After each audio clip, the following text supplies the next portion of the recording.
Buongiorno a tutti. Seguirò un ordine inverso a quello dell'ambasciatore Guariglia. Il mio saluto sarà in lingua italiana, poi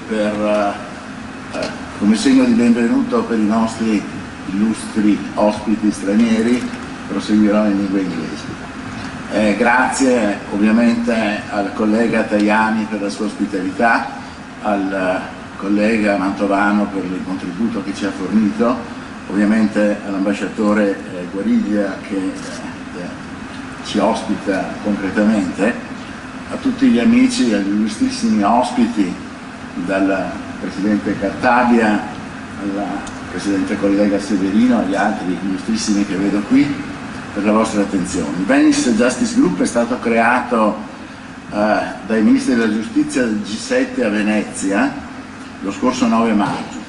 L'idea è di avere un luogo dove i Ministri della Giustizia del G7 si possono confrontare di fronte a queste sfide globali che dobbiamo affrontare. Questa nostra iniziativa è stata salutata con favore dai nostri leader nel recente G7 di Borgo Ignazia e riflessa nella loro dichiarazione finale. Siamo particolarmente soddisfatti che nel corso della presidenza italiana del G7 possiamo dare quindi avvio alla prima riunione di questo VENICE Justice Group, e lo facciamo affrontando una sfida, quella dell'intelligenza artificiale, che è al centro del dibattito mondiale e che costituisce un tema trasversale che tocca tutti gli aspetti della nostra vita. Let me now switch to English. This is an important opportunity to examine the issue that will have revolutionary consequences on knowledge in general and justice in particular. Artificial intelligence is a product of a human ingenuity. As such, it remains under the control of those who created it. However, this control must now be exercised over a new object in its originality, intelligence. This term comes from the Latin intelligere, meaning to read within. Strictly speaking, it means grasping the essence of things and facts. Yet, over time, this meaning has expanded, and in legal sense, when we talk about the capacity to understand, we refer to an individual's ability to comprehend the meaning of their actions. In a broader sense, intelligence is a form of representation, the ability to foresee the consequences resulting from specific premises. As for artificial intelligence, its definition will be one of the outcomes we expect from these meetings. But of course, we are not here for theoretical or etymological debates. We are here to discuss the opportunities. The opportunities that AI offers, the problems it creates, and the means to solve them. The Latins used to say, ubi commoda, ibi incommoda. We speak of the pros and the cons. In this brief introductory speech, I will limit myself to sharing some personal reflections. Our way of life has evolved through revolutions that have reshaped society and its modes of living, sometimes dramatically. When the wheel was invented, it completely changed the world of war, the world of agriculture, and the craftsmanship.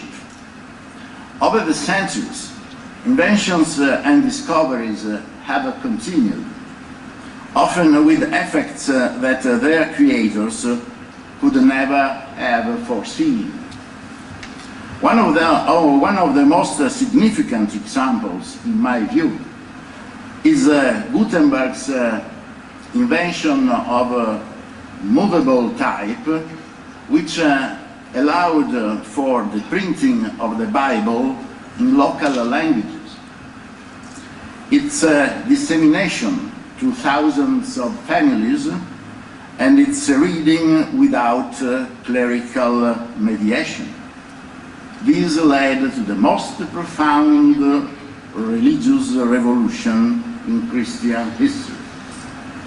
There were many other revolutionary inventions that we today perceive as ordinary aspects of life, but that our ancestors could have observed with fear and trembling, con timore e tremore.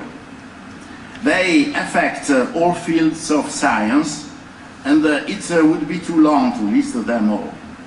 Suffice to think to electricity, the combustion engine, nuclear fusion, and the nuclear fission.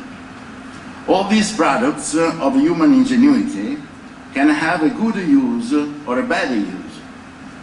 The stone in Michelangelo's hands became the Pietà, but in the hands of Cain, they killed Abel.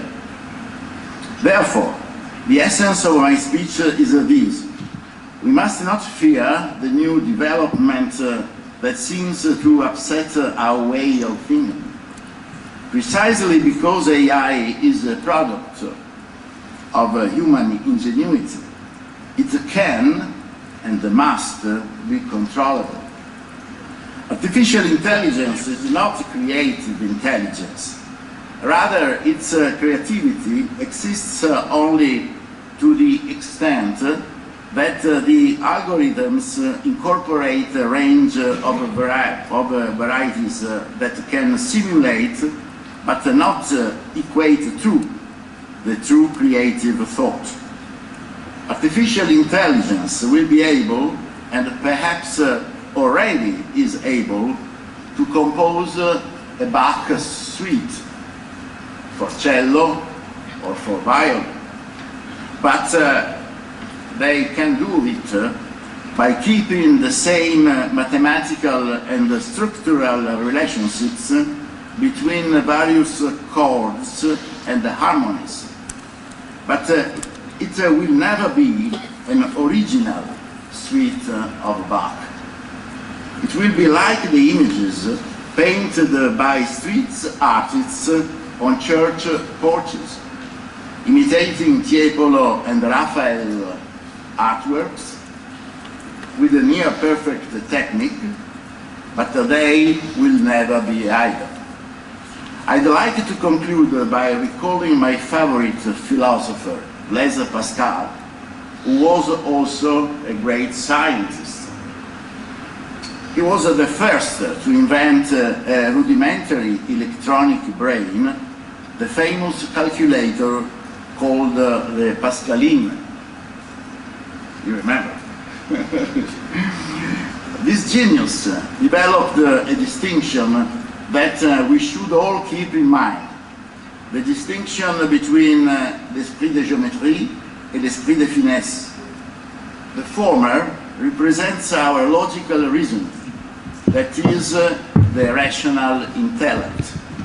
The latter, on the contrary, expresses our emotional capacity and the impulses of the soul that guide our behavior even more powerfully than reason does. As far as justice is concerned, artificial intelligence will be a valuable aid to the judge's esprit de géométrie, but it will never replace the relevant fundamental qualities: common sense, humility, the effort to understand the human soul.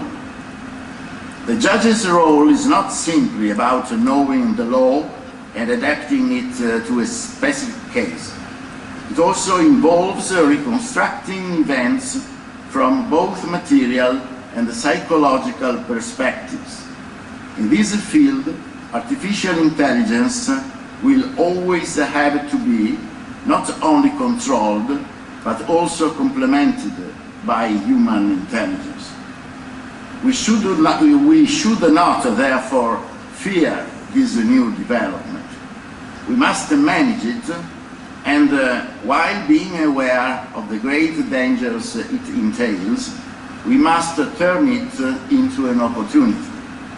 We must use it as we have used nuclear energy.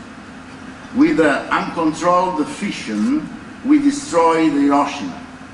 But with the controlled fission, we created a source of energy that is today among the cleanest on the planet.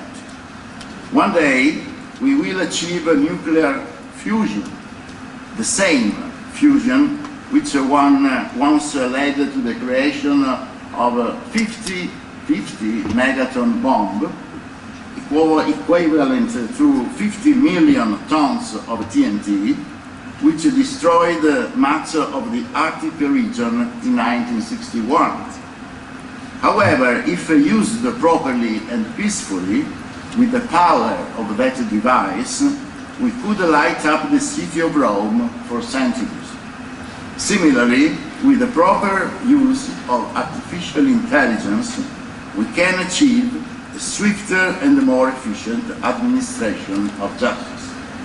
With this hope, and indeed with this strategy, I will conclude by wishing you a fruitful meeting.